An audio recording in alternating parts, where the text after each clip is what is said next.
everyone. Welcome to BWS Dialogues, the podcast from Brandwidth Solutions. I'm Laura Bush, the Senior Director of Content Marketing here at Brandwidth. Today, I have the pleasure of talking to Pat Day, a Principal Consultant at Lachman Consultants.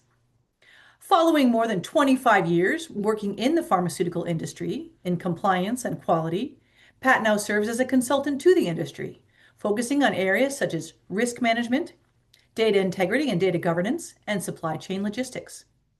We invited Pat to talk to us about the use of AI in pharmaceutical manufacturing, quality, and supply chain management. Pat, thanks for joining us today.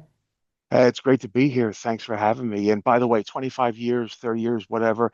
It's tough because I started when I was seven. You know what I mean? So Of course, that's what I yes, thought. yeah, So, Pat, how are pharma and biopharma companies, including CDMOs, currently using AI in manufacturing in areas like quality, quality risk management, and supply chain logistics? Do you have any concrete examples that you can share with us? yeah.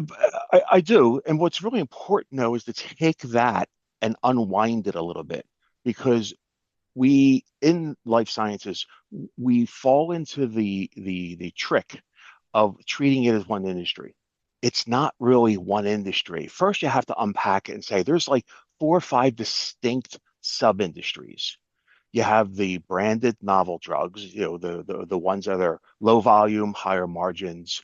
You have the branded, if you would, small molecules that are still out there, and then you have sterile injectables, which are really have gone generic, and that's been a big issue with supply chain shortages.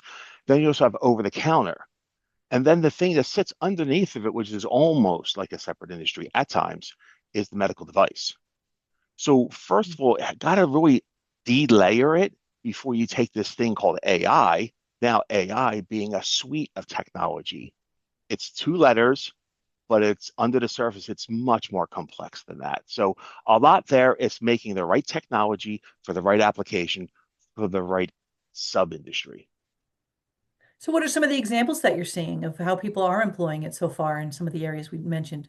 Yeah, so right now the most mature areas, if you take the whole life cycle of a product, we see it more in the development piece early, and we see it more on the post-marketing surveillance or pharmacovigilance. Mhm. So on the either ends, but as we get into the center here, we get a lot more risk adverse because the constraints are tighter, and also the economic conditions are just so much different. So the biggest examples really now are drug discovery, Mhm. and they can just process so much information. And we still have scientists though pulling it in.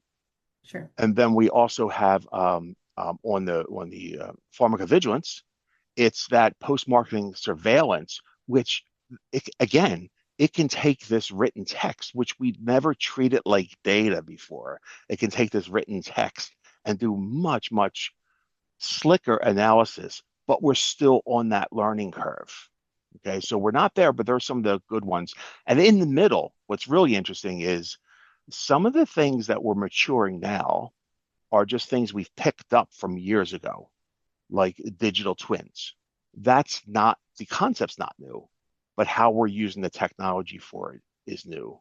So there's a lot to unpack there. It's a complicated landscape, but there's some of the examples that are have the green shoots of success, so to speak. Mhm. So, for example, looking at that example of digital twins, as you mentioned, people have been using that for a while, but you're saying that now folks are applying AI to that. Is that right? Right, because what's the the intent, right? And a lot of companies are still keeping this fairly close to their chest. But the digital twins pieces, you get all this data, all this process data. What did companies do with it before? It's really interesting, but there wasn't a mechanism. Now they can characterize their processes and actually model what a particular change might be before they make the change. And one of the best examples that I know I did, 15 years ago was airflow fluid dynamic simulations. That was all mathematical modeling, but the concept back then was hey, we can model airflows in an aseptic area, Mhm. and we can do that before we've made the change. And we did it once, and we were able to identify where we were getting really terrible airflow and take corrective actions while the building was being constructed. Now, that was 15 years ago, but now we're just doing it so much faster with AI. Mm-hmm. Mm-hmm. So, what about areas that are more directly in manufacturing, like quality or quality risk management, or even supply chain logistics, kind of what I think we're sort of think of as leading into manufacturing? Are you seeing concrete examples of applications of AI in those areas? Yeah, so this is where I hate to keep it just to AI because there's AI and other really interesting technologies that are being used. But when you look at we talked about the digital twins in manufacturing. Hmm. There's visual inspection because that's nice. It's a machine, right? It's a machine. You know your defects. You have lots of data in visual inspection before it goes out the door is another really good example where it is being used. Um, Also in the logistics space, a lot of the logistics providers are doing it to optimize their route of travel. Now, you'd have to be living under a rock right now to not have heard the problems with supply chains and with the routes of travel, right? And especially with the political stress in the world, right? But that's also creating different problems and different risks. So because you can't just have a different route of travel because it's good for the shipper. So that those things have to be well planned out, especially cold chains. So yeah, there's some very specific applications, but they're all happening in a bit of a vacuum inside the manufacturing space. Okay, and also on the manufacturing space, in the quality space, there's some really good examples that are happening now for really the kind of the management review, the trending, the annual product reviews, because the companies already have that data. It's their data. So it's not like they have to go out and farm it. So they have it, and it's just it's the applications that I'm seeing the best benefit for because it's a short duration, the experiments, and you can get something relatively soon.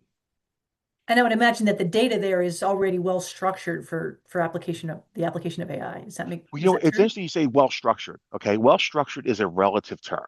Okay, I would say because I think this is one of the points that really puts people in angst, and it's this whole idea of how long do you spend for perfect data? Well, we're accumulating data faster every year and more of it. And some companies have embarked on going backwards and trying to cleanse their legacy data, right? Mhm. And it's it's it's quicksand because you're accumulating it and accumulating it. So this is where you can have a big dialogue with people, i.e., debate slash argument. But it's do you really go backwards and cleanse data, or do you accept that it's imperfect data? Right. Well, I mean, I remember when I was going for my master's degree in industrial engineering, they would always talk about the cost of perfect data. And right now, with the way things are moving, going to cloud, contracting out, it's it's it's become very unclear on who actually owns the data. So there's a lot to unpack there again. So, but I say structured somewhat. The area where I've seen good structured data is really in the maintenance and calibration space, in the predictive maintenance. Interesting. That's where usually it's a singular system, right? It's not a lot of systems interfacing. It's a singular system, and that has some nice, if you would, text, a lot of numbers, but it's that's usually works out pretty good to do an initial experiment. Hmm. Fascinating. So, what types of risks are holding back the adoption of AI in these areas like quality or risk management? And are there any areas that companies consider off limits for AI? Right. So first of all, to the off limits piece, okay. This is where I think the procurement, the legal, and the quality space are not really aligned. I've Mhm. seen it where some companies have put in contracts, you know, we forbid the use of AI. That's kind of naive. Like, how do you get around that? It's almost like, how do I not use a computer? Yeah. Because, and then now it's all embedded in computers. So I think that's one space that really needs a look at because if you forbid it, but then you want things faster and cheaper, they don't work very well together. Okay. But the other piece around the risk is right now, if you look at it globally, Mhm. um, it's a disjointed quilt, if you would, of half of guidances, regulations, laws. We haven't even talked about the regulators yet. We're talking about the legal part. And when you look at it, it's the only real solid law now is the EU AI Act. But when you look Mhm. at the US has no singular law. In fact, we put a guidance out there, then retracted the guidance. China has some loose local guidances. India has some localized guidances. Singapore tried an experiment. And then the EU and the EM. I'm sorry. Now that's the legal part. All the legal pieces are not fitting together, and a lot of these companies are global pharmas. So that's a complexity, right? The second piece, when you go to the next level down, is the FDA has produced a guidance document. The EMA has produced an AI strategy, right? Yay for EU. They actually have a strategy they're executing. Mhm. And then the UK, because for those who don't know, the UK is not a part of the EU anymore. UK, they have an AI strategy. So these regions, if you would, are developing executable strategy. The the US still hasn't put together a unified um, guidance yet. And globally, everyone's afraid to blink right now because nobody wants to make their region or their country less competitive from regulations. So it's a bit of a wash right now going on. So it is a bit of a challenge for sure. Do the regulations or guidance documents that have come out so far provide some real helpful guidance? Uh, the key there is helpful guidance. Right. Yeah, I think most of them, and this is Pat's opinion, right, is that a lot of them are given directional thinking. Mhm. Okay.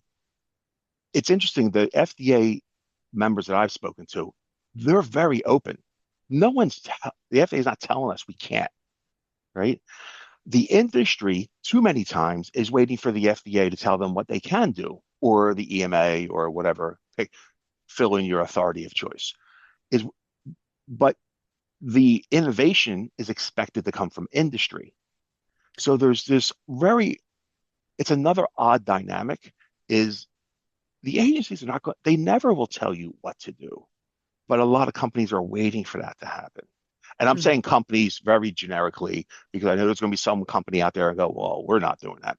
I get it, but I'm talking very generically, broad brush. So these are some of the things that aren't really aligned up yet. Hmm. To the extent that companies are applying AI, is it happening equally for small molecule pharma and biologics? So I'm going to go back to the beginning when I kind of was unpacking into those 4 or 5 layers. Okay. Mhm. Think about it globally.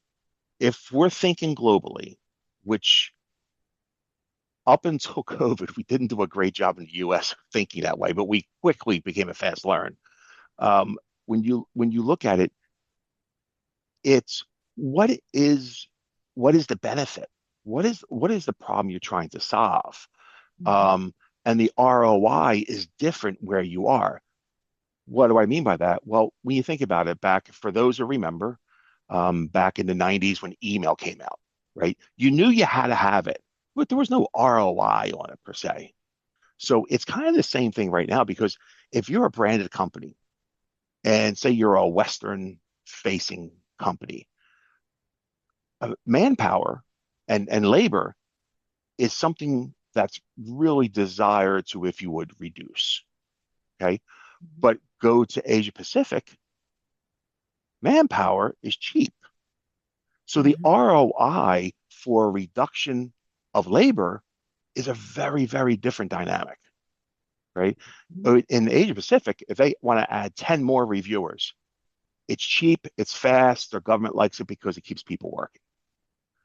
In the US, we want to reduce 10 reviewers. So it's a very, very different dynamic.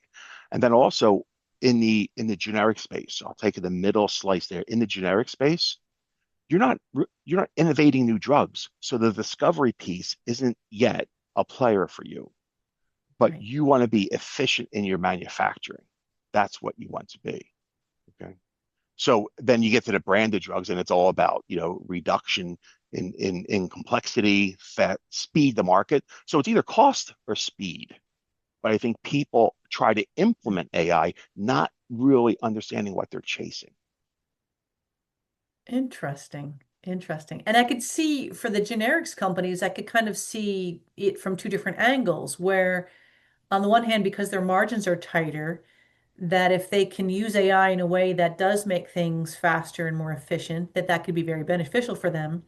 But they may also not have the resources to kind of, experiment a lot with things and do that exploration that maybe a better resourced company, has more luxury to do.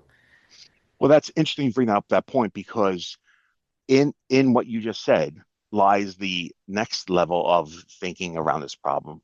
It's that when you're manufacturing, just manufacturing, the cost of goods is tightly, tightly controlled. Mhm.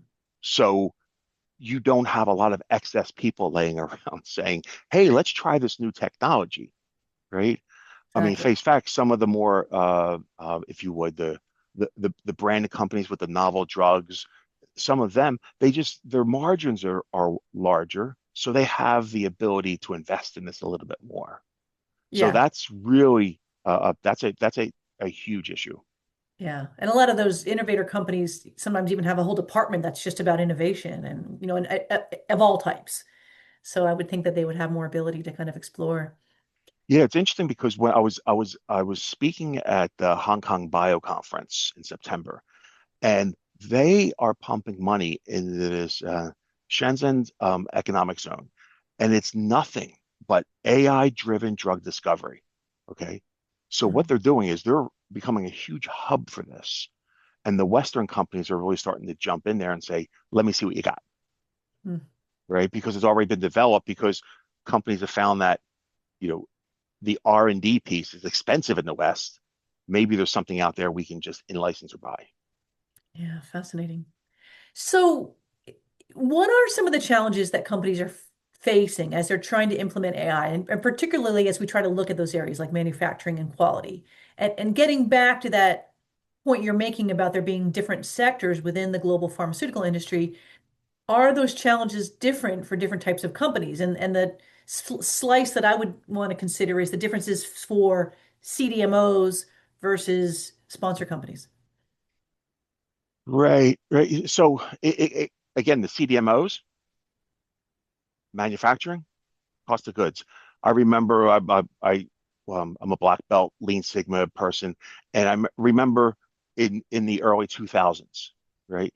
It's it's kind of the really good Lean Sigma companies were generics because that's what they did. They were so cost conscious, right? A little bit of savings made a big deal, right?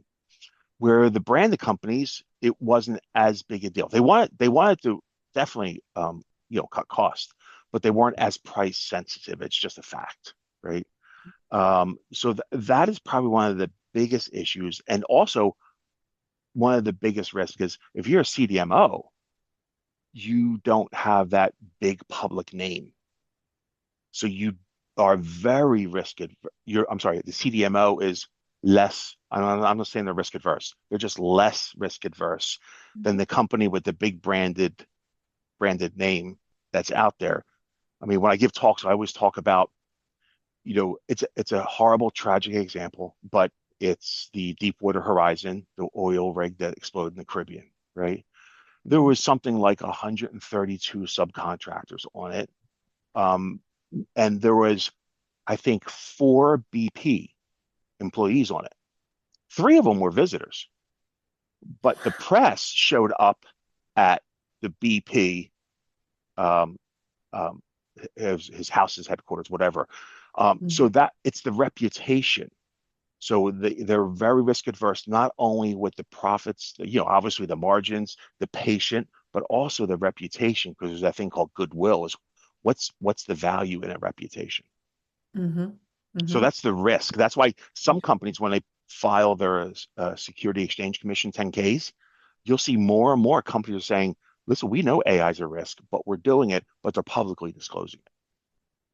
Interesting. And I would think that CDMOs might have some other considerations, given that they're working with different companies who might have different kind of standards or rules about what they think is okay to do or not okay to do. Is that a factor as well that complicates things for them? Well, it's a complication and an opportunity. Hmm. Okay. So it's a complication because some CDMOs have a lot of clients, Hmm. and these clients all want things done their way, Right. right? However, just think of the data that these CDMOs are compiling. So they're fundamentally becoming a library of process knowledge, right? But they're so caught up in just getting product out the door that I I don't know when they're going to take the opportunity to say, look at all this data, and now they could become profitable. I would say they're profitable, but they could become even more valuable because they're almost like a library of process data. Right. But then that gets into those complicated questions that you alluded to before about who owns the data, whose data is it? If I'm a CDMO and I gathered that data working for company A, can I share any of that data even at a high level with company B? No, and it's very astute of you to bring that out because data ownership is not always apparent, you Hmm. know. And if you look at, let's take a typical commercial product, simple example, a year plus expiry. Okay, so let's just, for the sake of argument, say you're saving your data after manufacture for 7 years, for just as a number. A commercial contract might only be 2 or 3 years, and especially with all this movement to the cloud, right? More and more data is not on premises.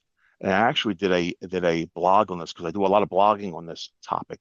It's I like to look at other industries to see what the parallel industries are going. Hmm. Um, in Europe, they just passed, DORA, and what happens is there is, even though you've outsourced your data, that's really around the finance world, but you've outsourced the data, there's financial penalties if your outsourced partner does not manage the data appropriately to the Hmm. sponsor company. So it's that old adage, you can't outsource accountability. Right. Interesting. Well, speaking about accountability, I'm thinking about guardrails. So, if pharma companies want to implement AI and they know they need appropriate guardrails, can they just use existing AI programs or processes, or do they have to invent something new to be able to have that proper protection?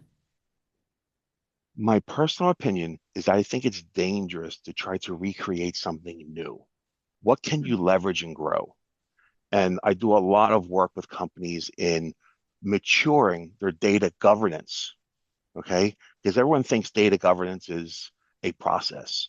It's not. There's this maturation of data governance that you go through, and really you're trying to contain and control and make sure you have the right protections around the existing data. But where are you growing with that? Where does your data governance want to be in 3, 5 years? And if you start looking outwardly, you'll see that, oh, you know what, there's a lot of data is being outsourced. Who owns the data? Third party management, or is our third party management adequate? So there's a lot going on out there. How and also, this is the thing I think people are misreading. A lot of the guidances, in particular from the FDA, right, or I say directional thinking, A lot of it was born out of med devices because med devices, the AI is a part of the product. If you're making a white pill, there's not AI in the white pill. But Hmm. if you're making a diagnostic machine, if you're making some sort of smart apparatus that's a medical device, the AI is a part of that, and therefore it's a develop and make a lot of it rather than manufacturing. You make it once and you reuse the information more and more. It's a different paradigm. So this is why I think a lot of misconception comes in around the guardrails that are out there. It's a lot of them came from med device. And I just encourage people, if you're looking at a guidance, look in the preamble, see what area it was either born from or directed to. So how does that affect things, the fact that a lot of the AI guidance is being born out of medical devices? Does it mean that there's any kind of misapplication of the concepts and how they should apply, or is it all great and useful? So I'm going to go with the great and useful. Okay. It's all great and useful. The problem is it's this concept. It's almost in every FDA guidance now. It's the concept of critical thinking. Okay. Hmm. People want a guidance and they want a template and they want to be told if I do these five things, I'm good. Yeah. Well, it doesn't work that way. Okay. A lot of the things that are in the guidances, I said a lot of them were born from that device. But if you follow the principles, okay, it makes sense. And that's where I do a lot of work on sifting through what's important, what not important, because what has really percolated up is this whole concept of CSA, the computer software assurance. But when you look at that, that was born from med device. But people are saying, great, CSA, I don't have to do as much, I can do less. No, the focus is on do more of the important things. That's where the critical thinking comes, and less on the things that don't matter as much. Right. The concept of Risk based, risk-based everything, risk-based management, risk-based validation, all of those things. exactly, exactly. So it's evolving. That's the point, though. It's evolving into let's get away from tests for paper sake Hmm. to value added tests. And that's why I really look like in the SCA, it's really a spinoff of the agile methodology, which is just what are the use cases? What does the user really need? What's the specific use case? It's kind of like a mini URS, but we've kind of stumbled in the URS area over years. Hmm. Can you elaborate a little bit on that, the application of that agile concept? Because comes out of software development, right? Right, right. It comes out of software development. And like before, years ago, you start to have, okay, we have to validate it. And you had a lot of questionable value in some of the work that was being done. Hmm. You get into, okay, what is it that you actually want this system to do? What are the critical functionality? What's the critical data versus the important data, but not critical? That concept is really, really hard for people to wrap around. They say, well, it's all critical. It can't be all critical. Yeah. You have critical data. You have data that's important, just not critical, right? Hmm. It's like your own health. My hair color might be data, but is it as important as my blood pressure? There's all data. It's important. Sometimes you take it out of pharma and it makes more sense to people. So yeah, so it's around that CSA part. It's getting to the core functions that really need higher level of focus because it's fundamentally what you want the system to do rather than the ancillary stuff. Hmm. That leads really well into the next question I had, which is if we want to use AI in something like process development or quality, how can we validate it? Yeah, I think this question, if I had a dollar for every time this question came up, it's use the same principles, right? Someone asked me, I was speaking at a conference once, and they said, well, Pat, what's really changed with CSA? I said, in reality, nothing. Okay. It's just where you're focusing. That's what you're doing, is how you, and then if you would, you have your critical functions right? And the AI is usually an application, end user application that the user sees. The Mhm. data that you're using, the test data, if you would, just use this analogy. It's you have test standards when you do calibration, right? Mhm. Well, test data is just the data that you used to test, whatever function you're performing. So you have to control the data. So before in validation, you controlled the system, the coding, the process. You go to AI, it's the same, but now you have to control the data, which is fundamentally different way of thinking. And that's where that evolution of or the journey of data governance comes in. So you just brought up that topic again of maturation of data governance. Can you explain that a little more? Because I find that really fascinating. Right. Yeah. So there's process and there's content. Hmm. Sift everything away. For so many years, we were so focused on process. How are your procedures? Are your procedures signed? Do you have a quality management system? And when I say system, I mean suite of procedures, right? And then there's the content. You have inputs that go into the system, and the fundamental content you want is the output. Okay, so it's really the data. Okay, so the data is the currency that we use to move products. That's what we use. What do the agencies review? They review data, right? So it's that whole journey of data governance is okay. It's usually immature in the beginning, and then as your controls grow, you get it into your quality management system, and you have to really that you have to be agile with it too because the technology is just flying off the charts. But the key people in in the pharmaceutical industry, you know, are they keeping up? That's really the key there. That's the IT people, forget it. The gates open, they're off. But how does everyone else catch up to them so everyone's operating as a unit going forward? Mhm.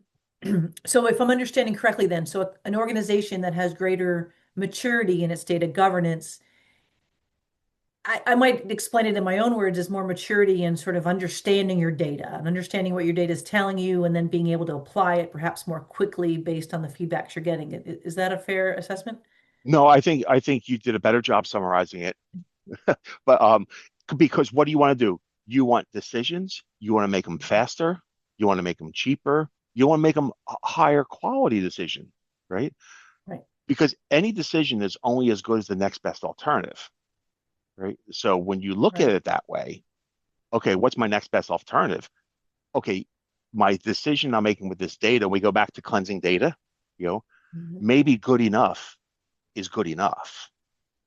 So it's a tough call, but when we talk about just take it step by step and just remember there's the demonstrating that it's suitable for its intended use, validation, bring Mhm. in AI, plug in data.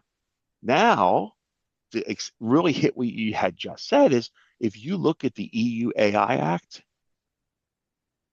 a lot of it is data governance. Fascinating. So if we think about that core goal of wanting to be able to make better decisions and make them faster, are pharma organizations, pharma manufacturing organizations in particular, seeing any real benefits from AI yet? So I think there's small incremental benefits. Okay. The one of the issues is that manufacturing is not as, if you would, accepting for a lot of reasons for long-term investment. They want implement technology, they want an ROI that comes pretty fast. Right? That's every capital project is based on ROI.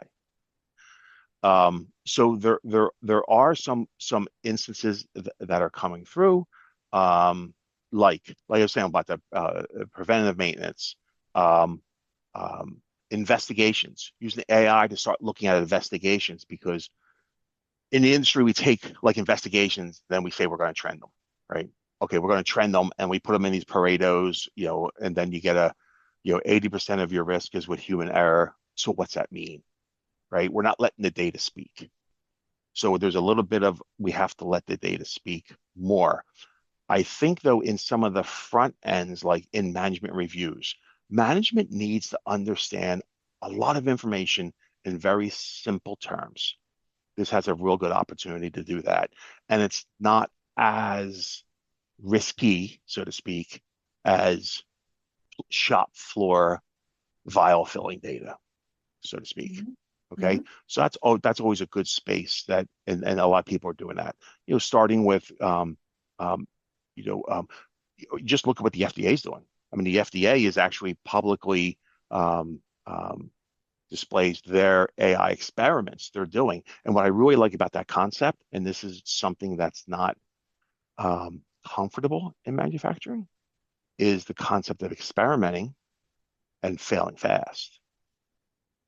Right, Yeah, I mean, because typically a failure in manufacturing is a very expensive thing.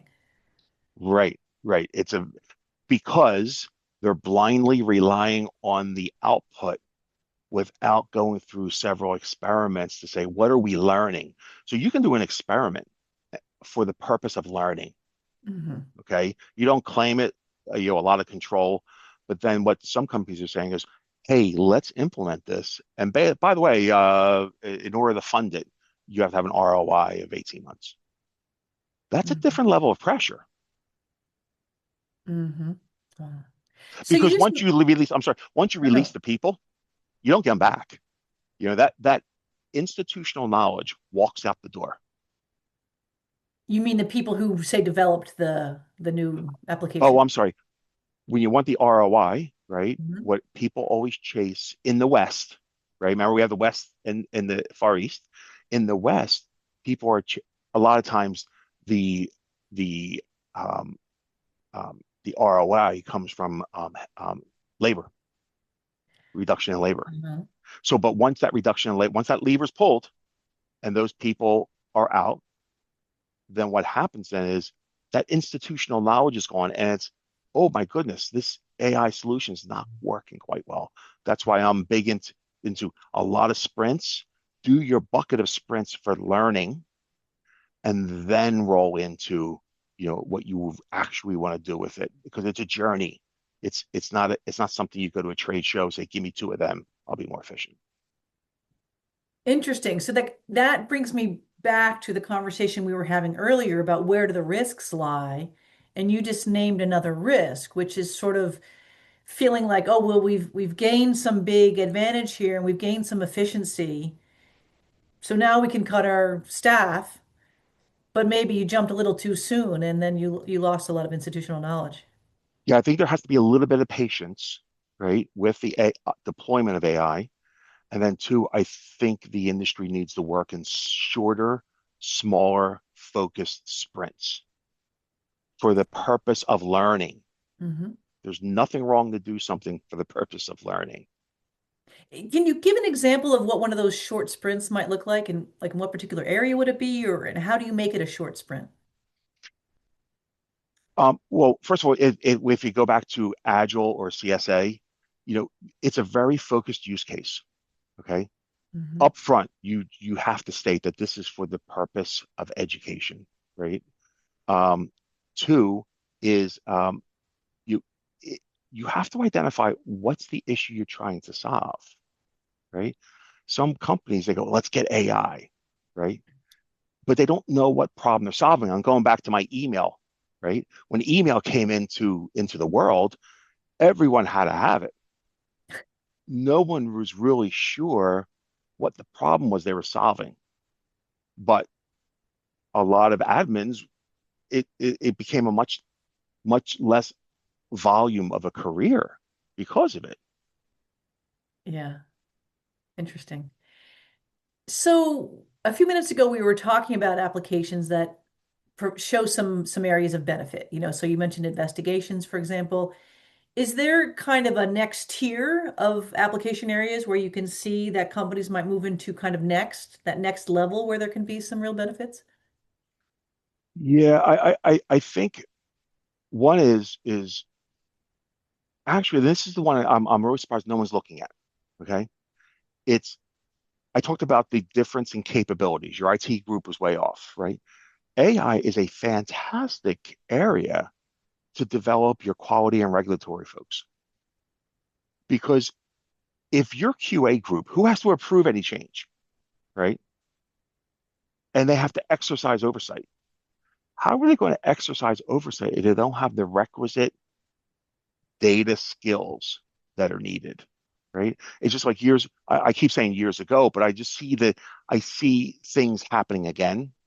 It's, everybody now has to have basic computer skills, right? Mhm. It's a given. We don't even talk about it anymore. 20 years ago, you were like, oh, well, yeah, but you need basic computer skills. Mhm. It was not uncommon to say, oh, you need to have experience with Word, PowerPoint, Excel, right? Now, it, you don't even say it.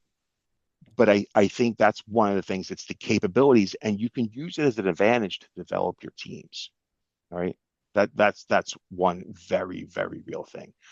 I think the utopian place, I'm sorry, the intermediate place is really around some very basic monitoring. You can go from right now we audit to monitor for the most part. Um, how often does someone get audited? It's a snapshot in time. You can go from batch auditing to continuous auditing with with um, with AI, in particular, agentic AI. That's really growing up fast.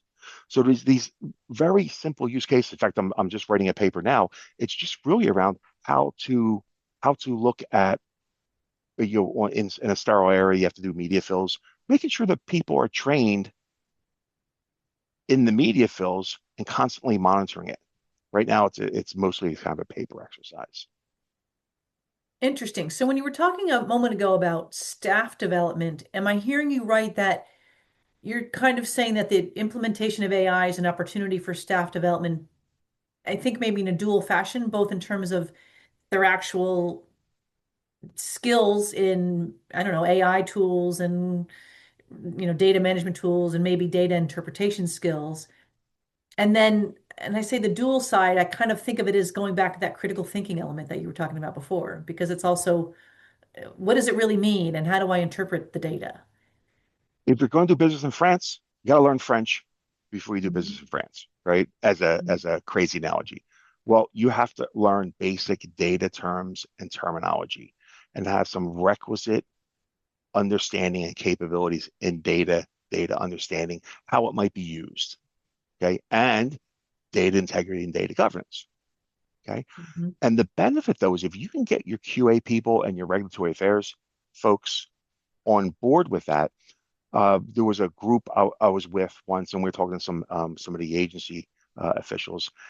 And one of the interesting things that was being kicked around is that if you could go back to and say, we talked about digital twins, if you could simulate the data and really characterize it well before you make the change, when you submit it, the agency was saying, that's a candidate. They weren't making a commitment. They said it's a candidate maybe to go from a prior notification change to a CBE 30, which is a reduction in time. Mhm. So that's where if you got your QA and RA people on board, you know, because if not, the IT people are going to be drawn to this is because it's what they do, right? So I think the QA RA people are really right. Also, it's the management staff, the senior management. They're still in the mindset of AI, faster, cheaper. Okay, when's it going to be cheaper? Tell me. So being data curious and how to interrogate data. Fascinating. So this leads well into another question I had, which is, does the industry currently have the needed skills to take AI adoption to the next level? So they have skills, but are they in the right area? And I think that's the question, right? Say more. Be, say more. Um, we're just talking about, let's for a moment, let's just put the IT department aside, okay? Mhm. Does your production supervisor understand the data they are generating? Does the QA person who's put the annual product review understand the data that they're packaging and putting it together?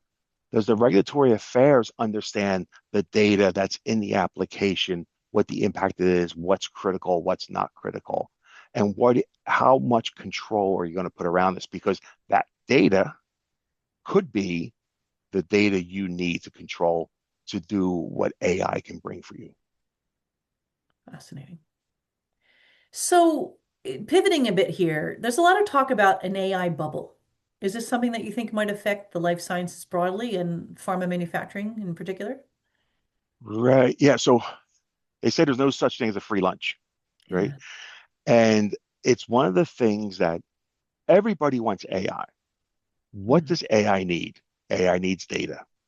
With this movement to the cloud, what does data need? Data needs data centers. What does data centers need? Data centers need electricity. Okay. Right now, one of the fundamental problems is the projected rise in AI. There's quickly developing a gap with the ability to provide the electricity. mhm, You may have the perfect spot for a data center, but you may not have the mature grid mhm, to put that there. So that's a big deal. Like for instance, by 2030, the demand for data centers is from pharma, just pharma, expected to grow 3 to 5% by 2030. Okay. So mhm. what does 3% really mean? Okay. 3% based around the current work load, the electricity workload. It's about 750 megawatt. Okay, Mhm, so 750 megawatt. Not just the number isn't as important as the relativity of it. Okay, mhm. so that's 3%. A medium-sized nuclear reactor may put out 1,000 megawatts. You're talking about per day or at any given moment, I guess? Yeah, yeah, peak demand, the Right. peak ability to supply, Got it. right? But who's building new nuclear plants? Where's this power coming from? And I'm just using nuclear plant as a example. I'm not saying one way or the other we should or shouldn't, but it's just the concept though is 3% demand is going to require the equivalent of a nuclear, but these facilities are not centralized. They're decentralized all over the place. So you have to absorb or create the ability to generate this electricity in the future. So it's definitely something that's going to need to be addressed because there is what they call the data wall now, and it's going to be the data center wall. Is you just can't build enough of these. So the Mhm, prediction is that there's massive amounts of AI companies out there now, but it's predicted that these will, if you would, um, whittle down to a few suppliers, and it's very, very similar. I'm a big history buff, so it's very similar to the web, the web and web-based commerce, e-commerce. mhm, mhm. At one time, people in e-commerce were making money without making money. It was on the promise of making money, Right. right? So a lot of AI companies, solutions, tools aren't yet making money. So you just can't go on forever. Yeah, and that's the bubble part, And right? that's the bubble part, right? That is the bubble part for sure. Yeah.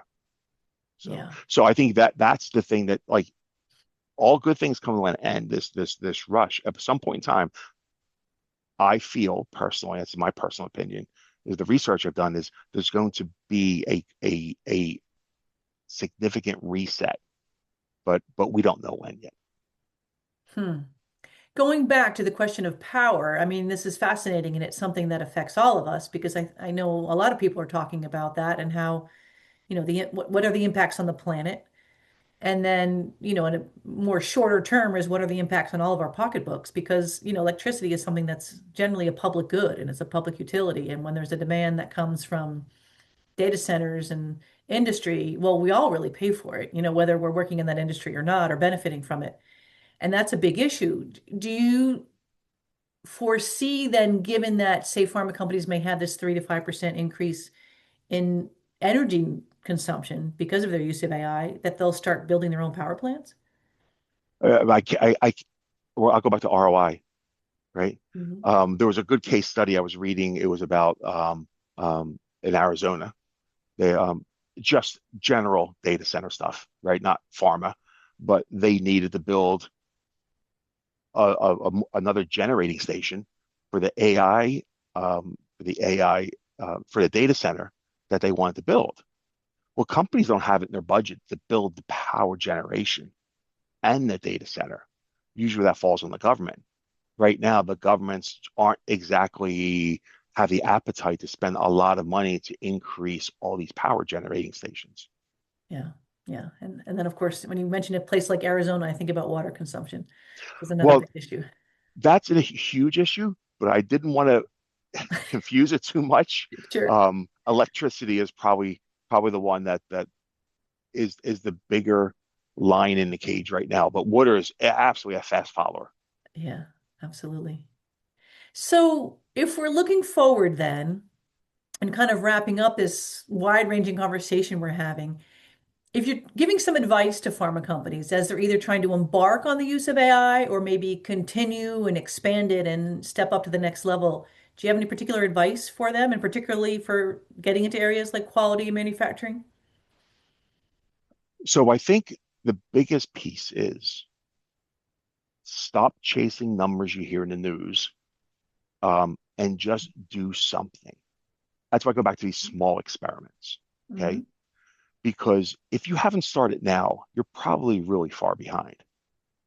But some companies may have gotten over their skis a bit, right? But I think if you take it in a logical sequence of growth, understand what you want to get out of the AI, speed, cost, whatever it may be, reduction in complexity, information that you didn't see before, Hmm. right? Improved Um, quality. improve. Yeah, I'm sorry, that's so bad of me. Yeah, improve quality. And here's the other thing: is this is the thing that's very real now is predicting drug shortages, Right. right? So I'm going back to the supply chain piece. There's predicting the drug shortages could be a huge benefit, right? Hmm. So I would say just do something small, Hmm. time bound it in a short amount of time, then move on. And don't be afraid. It's only a failure if you didn't learn anything. Hmm. Don't be afraid to fail. Because I was speaking at a conference one time and someone raised their hand. They says, Pat, this sounds all great, but what if I find information I don't like? I go, you learn something. Right. But it was that mindset. It was the mindset of, oh my goodness, fear. Yeah. Yeah. That's a very one. So, That. and I think the utopian piece there is the cognitive compliance piece, right? How can AI act as a cognitive model? You know, why do people behave the way they do, right? And use it as a risk indicator for culture. Now that's a bit nebulous, and that's probably not as well accepted. But we all talk about culture, right? Mhm. In quality world, we all know culture's immensely important, but we can't measure culture. And you're right, you can't measure culture. But if you could model a cognitive compliance um, um, model, if you would, and could see where the indicators are of um, risk, then senior management can act on it. Because this is the thing I hate about KPIs. As a KPI is something happened in the past. Mhm. A senior level manager or senior leadership can't do anything about a history lesson. But if they have an indicator that something's going to go wrong, right? If you're driving down the street, you're driving down a highway, it's probably happened to everyone, you feel yourself getting sleepy, right? You haven't gotten into an accident yet, but that's an indicator, right? We talk about Right. health indicators. If my blood pressure is high, it doesn't mean I'm sick. It's just an indicator. When we start stacking these things up, and I'm bringing critical thinking back into the picture, it's you put them all together, and that's where it can really, really help you see things you didn't see before. Okay, so this is fascinating, but I'm still a little confused. So cognitive compliance indicators. So I'm not quite clear what that means and how AI fits in. Are you saying that somehow the AI can maybe detect things in people's behavior that indicate how they're thinking, and then that indicates what errors they might make? So yeah, so good question is I would always talk about this journey. Okay. Right now, we're on the very bottom edge of the journey. What I'm trying to do is give companies something to achieve in the long term. Okay. Mhm. Because you know, right now we know from cognitive modeling, if you would, in the finance industry, who's at risk for corruption, right? We kind of know those traits. You know, the traits, the patterns, how people think, what personality types are more likely to commit fraud or embezzlement, right? These things are relatively, let me put it this way, they're more mature, much more mature than the quality space. In the quality space, we don't say, hey, if these three things happen, there's a risk that we may have a quality problem. We don't do that. I guess what I'm saying is at the end, in the future, um, know what your target is in the future. It may change, but if you can model it to why are people not compliant? Why, what are the indicators of a bad culture? That could pay huge dividends because everything else at the end of the day, we'll work out the kinks, we'll get it going. But the other thing is really around how can we really do this and make our problems self-healing, if you would. That's the utopian vision. Fascinating. Fascinating. It sounds like we could have a whole other conversation just to talk about that. Yeah, yeah, and sometimes people don't like it because I do. I don't. I'm a hit at a cocktail party. I start talking about this stuff, and then everyone leaves. Well, I really enjoyed our conversation, Pat. And with that, I think we'll wrap up. Thank you so much for talking to us today and sharing all these concepts and insights with us. Thank you, and most of all, every one of you out there in the life sciences group, thank you from the people you'll never meet because at the end of the day, there's a patient at the end of everything we do. So thank you.